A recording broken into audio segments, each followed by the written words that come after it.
بسم الله الرحمن الرحيم.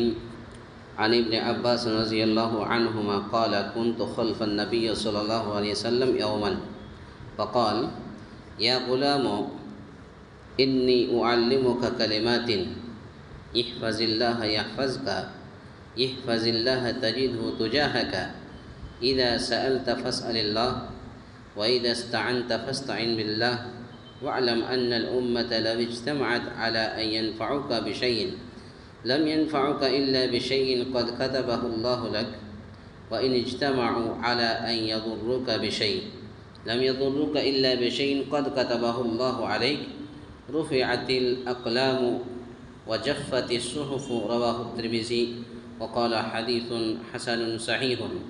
وفي رواية غير الترمذي احفظ الله تجده أمامك تعرف إلى الله في الرخاء يعرفك في الشدة واعلم أن ما أخطأك لم يكن ليصيبك وما أصابك لم يكن ليخطئك واعلم أن النصر مع الصبر وأن الفرج مع الكرب وأن مع العسر يسرا.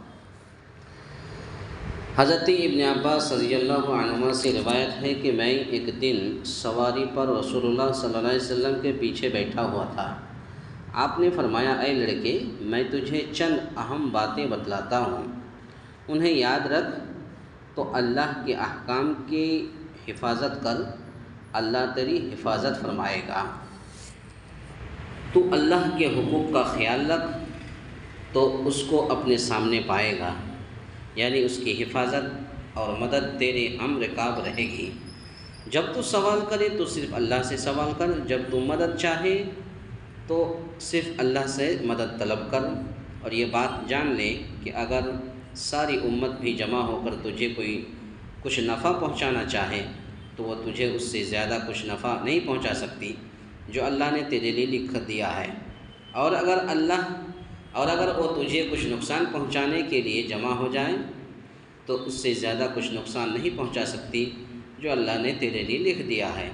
قلم اٹھا لیے گئے یعنی لکھ کر فارغ ہو گئے اور صحیفے خشک ہو گئے. روایت کیا اس کو امام ترمذی نے اور کہا کہ یہ حدیث حسن ہے، صحیح ہے. ترمذی کے علاوہ ایک اور روایت میں ہے کہ تو اللہ کے حقوق کا خیال رکھ تو اس کو اپنے سامنے پائے گا. تو خوشحالی میں اللہ کو پہچان اور اس کی طرف توجہ رکھ، وہ تجھے تنگی اور مصیبت میں پہچانے گا، یعنی تیری دستگیری فرمائے گا. اور جان لے کہ جو تجھ سے چوک جائے وہ تجھے ملنے والا نہیں ہے، اور جو تجھے پہنچنے والا ہے وہ تجھ سے چوک نہیں سکتا.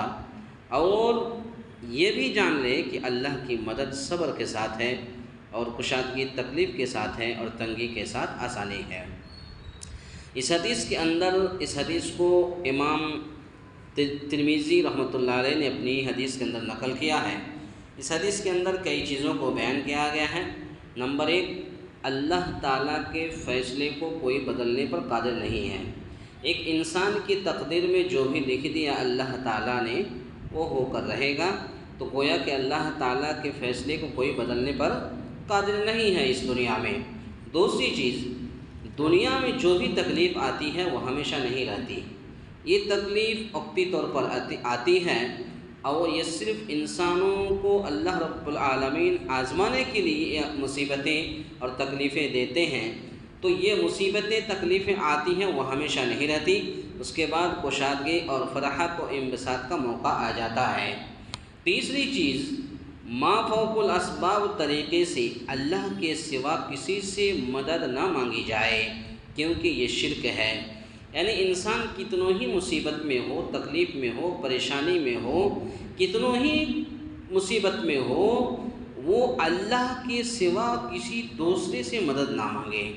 کسی دوسرے سے مدد نہ مانگے. مدد مانگنا ہے تو صرف اللہ رب العالمین کی ذات سے مدد مانگی جائے، کیونکہ اگر کسی دوسرے سے مدد مانگتا ہے تو یہی شرک ہے.